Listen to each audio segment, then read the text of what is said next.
Welcome students. हमने जो एक सीरीज शुरू कर रखी है विटामिन्स की, उसी सिलसिले को आगे बढ़ाते हुए आज हम डिस्कस करेंगे नेक्स्ट हमारे पास जो बी कम्प्लेक्स में विटामिन B5 को।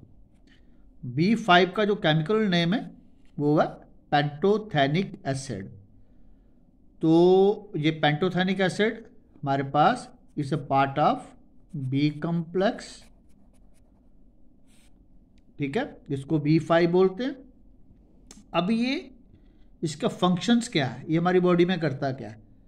तो ये हमारी बॉडी में metabolism of fatty acids, fats, proteins और कार्बोहाइड्रेट्स, यानी कि फैटी एसिड का, फैट्स का, प्रोटीन्स का और कार्बोहाइड्रेट्स का जो हमारी बॉडी में मेटाबॉलिज्म होता है उसको करने में ये मदद करता है।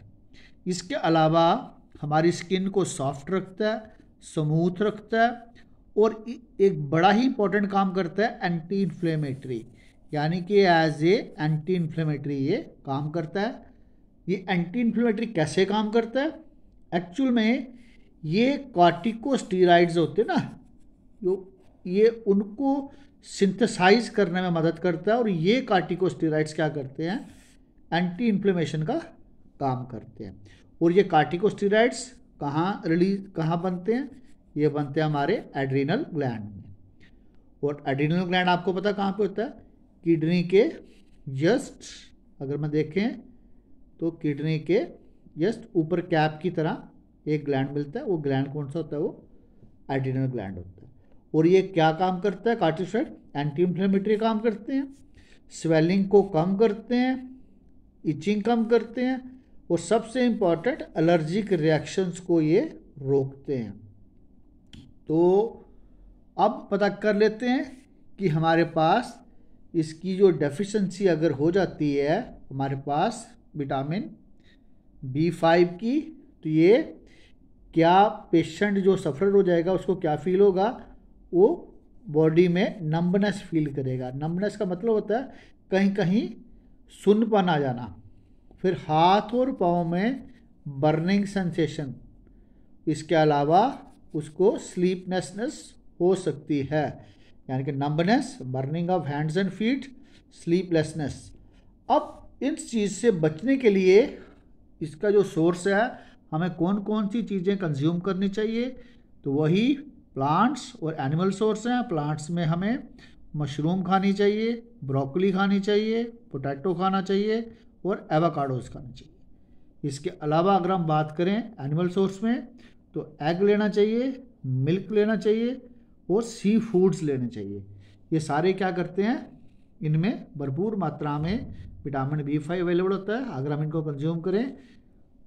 और सबसे इंपॉर्टेंट है, अगर हम बैलेंस्ड डाइट कंज्यूम करें तो विटामिन B5 की कमी इतनी नहीं हो सकती, कम ही होगी, लेकिन ये तभी होगी जब हम क्या करेंगे? अनबैलेंस्ड डाइट हम अपनी करेंगे और जंक फूड खाएंगे, अनबैलेंस्ड डाइट करेंगे, पूरी तरह जो हमें बैलेंस फूड नहीं लेंगे, तो हमें फिर बी कम्प्लेक्स की डेफिशिएंसी आना शुरू हो जाएगी। तो आई होप सो कि आपको आज विटामिन B5 का पता चल गया है।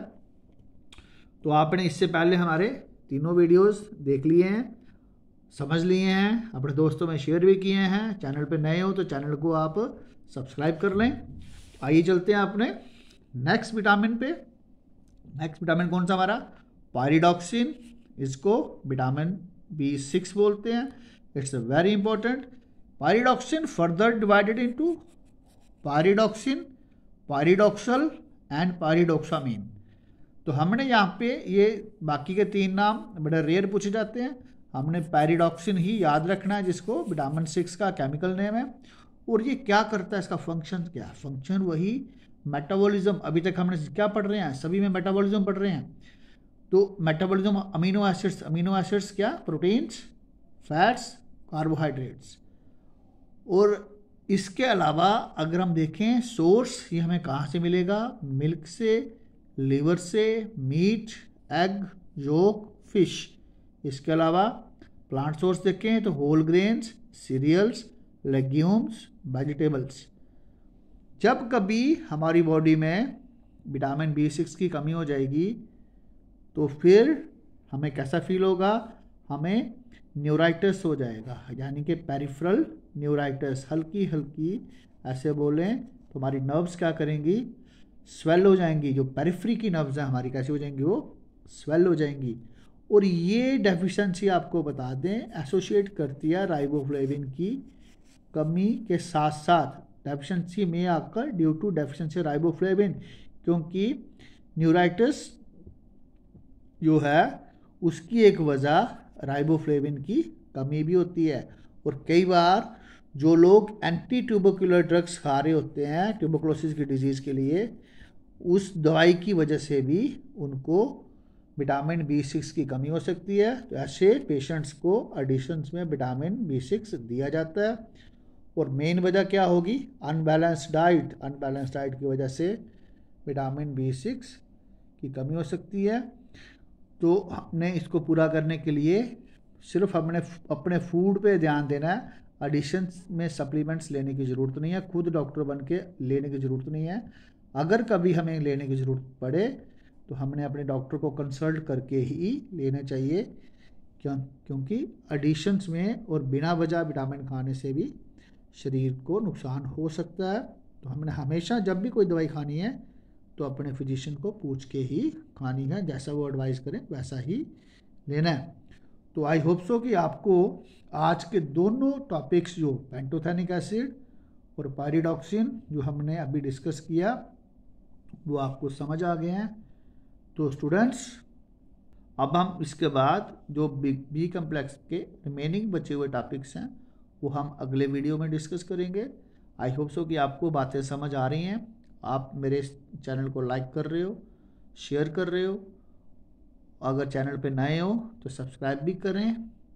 अगर लाइक बटन भी दबाएं, क्योंकि आपका लाइक करना मुझे मोटिवेट करेगा, आपका शेयर करना मोटिवेट करेगा, और सबसे इम्पॉर्टेंट सब्सक्राइब करना मोटिवेट करेगा, ताकि मैं आपके लिए ज़्यादा से ज़्यादा काम करूं, ज़्यादा से ज़्यादा वीडियोस बनाऊं।